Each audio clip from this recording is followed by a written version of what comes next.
Assalamualaikum warahmatullahi wabarakatuh. Baik teman-teman sekalian, alhamdulillah. Shalatu wassalamu ala rasulillah ma ba'd. Jadi hari ini tanggal berapa hari ini? Sabtu ya, 6 Juni 2020. Saat ini keadaan pandemi telah melanda negeri kita ya, Indonesia, yang kemudian membuat hari ini kebanyakan aktivitas kita itu di rumah ya. Jadi hari ini saya memulai membahas OSK atau KSK 2020 nomor 1 dulu ya. Karena sudah ada beberapa request, ada juga request USP dan sebagainya. Kemungkinan nanti ke depan saya selang-seling bahas OSK, lalu OSP, baru materi, dan ya selang-seling saja ya. Kalau saya punya waktu dan kesempatan untuk membahasnya. Oke, kita mulai saja. Jadi nomor 1 itu tentang membran sel. Jadi membran sel terdiri dari lipid dan protein yang berfungsi sebagai pembatas antara bagian dalam sel dan lingkungan. Membran juga membagi sitoplasma eukariotik menjadi ruang-ruang atau kompartemen khusus ya. Tentukan apakah pernyataan berikut ini benar atau salah.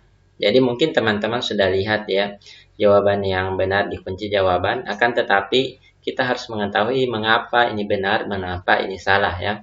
Yang pertama, A. Sel darah merah tidak memiliki membran dalam atau intermembran kecuali membran inti.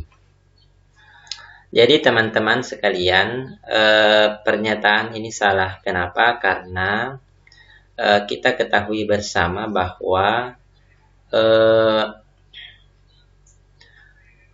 tidak memiliki membran dalam atau internal membran ya, kecuali membran inti. Padahal kita ketahui bersama ya, sel darah merah itu tidak memiliki inti sel.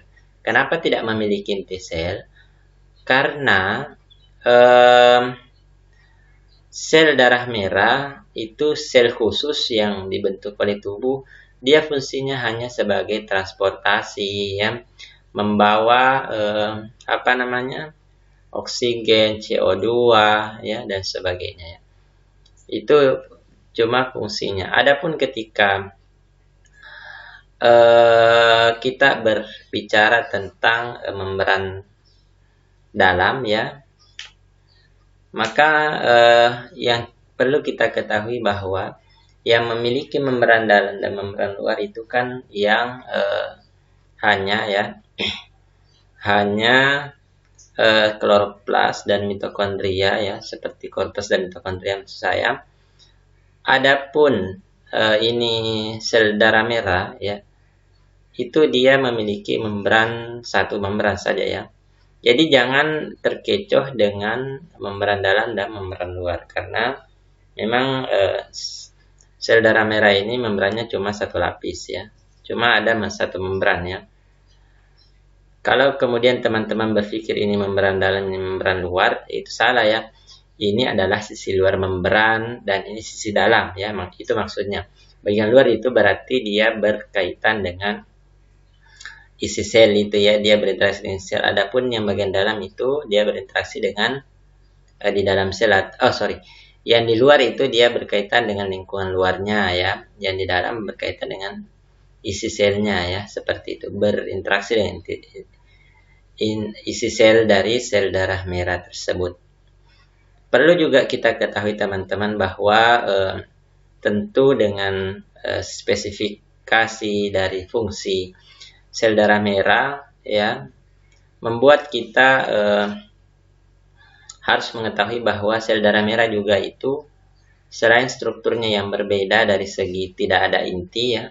Kan kalau sel yang lain itu ada intinya, misalnya sel-sel tubuh kita ya, itu kayak sel saraf kan ada intinya. Tapi sel darah merah ini tidak berinti ya. Itulah salah satu alasan mengapa dia berbentuk bikonkav ya, atau cekung ke dalam. Akan tetapi teman-teman yang perlu ketahui bahwa mungkin selama ini yang teman-teman kira bahwa sel darah merah itu selamanya cekung ya, tidak, ternyata selama perjalanannya melintasi pembuluh darah kita, darah merah itu ternyata dia fleksibel ya, jadi dia bisa berbentuk bikongkav, biasa kadang tidak ya. Ini karena dipengaruhi oleh setidaknya tiga protein struktural dan fungsional di dalam membran itu. Pertama ada aktin, kemudian ada miosin, ada spektrin. Jadi yang berperan dalam membengkokkan ke arah dalam ya membran sehingga sel darah merah berbentuk bikongkav itu adalah miosinnya. Miosinlah yang kemudian menarik protein aktin dan dibantu juga oleh spektrin ya, seperti itu. Itu hanya beberapa tambahan saja ya. Bagaimana kemudian ternyata sel darah merah ini tidak selalu dalam keadaan bikongkav ya. Kadang dia juga berbentuk seperti ini ya, tidak cekung ke dalam di bagian membran di bagian tengahnya ini ya, seperti itu. Bergantung dari aktivitas kontraksi atau relaksasi miosin ya yang berada di dekat membran sel tersebut. Kemudian yang kedua ya, yang kedua adalah glikolipid atau fosfolipid dengan gugus karbohidrat ditemukan pada kedua sisi membran plasma, sisi intra dan ekstraseluler. Ini juga salah. Ini mungkin teman-teman juga sudah familiar ya dengan gambar membran sel. Pasti teman-teman sudah mengetahui dan pernah belajar di kelas 11 kalau tidak salah ya. Ini jadi glikolipid itu teman-teman atau ikatan yang terjadi antara gliko dan lipid ya atau gula ini ya, itu hanya terdapat di bagian luar ya. Di bagian luar juga teman-teman ada glikoprotein, ada ikatan antara karbohidrat atau gula dengan protein integral ya, protein integral yang tertanam di membran. Kemudian kita ketahui bersama bahwa membran itu dominannya adalah fosfolipid bilayer ya yang berwarna merah ini. Dan ada juga di antara fosfolipid bilayer juga ada kolesterol ya. Di antaranya yang agak banyak dari kolesterol itu adalah di antaranya juga ada protein perifer ya. Ini yang tidak tertanam atau hanya di pinggir membran saja ya. Kalau ini dia menembus membran, makanya integral namanya, protein yang tertanam ya. Seperti itu. Ini singkatnya saja.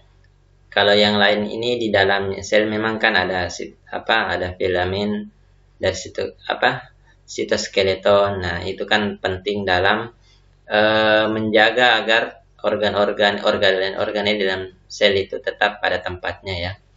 Jadi seperti itu dan sebagainya. Adapun sifatnya yang hidrofobik dan hidrofilik itu teman-teman mungkin sudah pahami bersama, yang mana hidrofobik, yang mana hidrofilik ya, seperti itu. Kemudian yang C ini yang kemarin waktu setelah dilaksanakan KSK itu ternyata di sini banyak yang menganggap ini adalah benar. Saya juga awalnya begitu ya. Tapi coba kita cermati, komposisi protein pada membran sel tidak seragam di seluruh bagian membran plasma, sedangkan komposisi fosfolipidnya seragam di semua permukaan membran plasma. Jadi katanya teman-teman, komposisi protein itu di membran plasma ya, yang di sini, yang berwarna biru ini, itu katanya dia seragam, tidak seragam. Nah, ini benar ya, ini benar. Karena kalau seragam artinya dia beraturan dan mungkin jaraknya juga antar protein itu sama, jumlahnya mungkin jaraknya antar sama, bentuknya juga sama seperti itu. Tapi kenyataannya kan tidak. Nah, Sebenarnya potongan dari pernyataan ini benar, tapi yang perlu kita cermati adalah sedangkan komposisi fosfolipid seragam di semua permukaan membran sel. Kemarin ada yang bilang ini benar ya, karena fosfolipid kan seragam. Ternyata tidak ya. Kenapa? Kalau kita cermati dari segi struktur, teman-teman, ketidakseragaman fosfolipid itu terjadi karena keberadaan protein-protein yang lain yang ada di misalnya protein integral, protein periferal, ada kolesterol, nah itu. Sehingga fosfolipid itu tidak seragam di semua permukaan membran plasma ya. Karena yang lain acak, fosfolipid juga ikut acak seperti itu. Yang terakhir ini yang juga mengecoh, tapi kebanyakan benar. Kemarin waktu saya tanya teman-teman yang pernah ikut ya, membran sel pada organisme termofilik. Jadi organisme termofilik itu yang tahan hidup di suhu tinggi ya, memiliki kandungan asam lemak tidak jenuh lebih tinggi dibandingkan organisme psikrofilik. Singkatnya ini salah. Kenapa? Karena sebenarnya ya, yang tinggi di termofilik itu asam lemak, bukan asam lemak tidak jenuh atau yang banyak rangkapnya, tapi asam lemak jenuh ya. Karena asam lemak jenuh itu, teman-teman, dia sifatnya lebih kuat berikatan ya,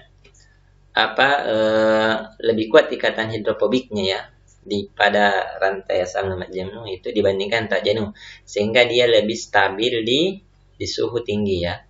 Kalau psikrofilik ini di suhu rendah ya, dia di bawahnya termofilik ya, seperti itu. Jadi termofilik tinggi ya, ini psikrofilik rendah ya, lawanannya sebenarnya. Jadi jangan terkecoh di asam lemak di kandungan asam lemak jenuh. Seperti itu ya. Itu dulu nomor 1 ya. Jika kemudian ada konsep yang mungkin ya saya salah ucap dan sebagainya, mohon dikomentari. Terima kasih.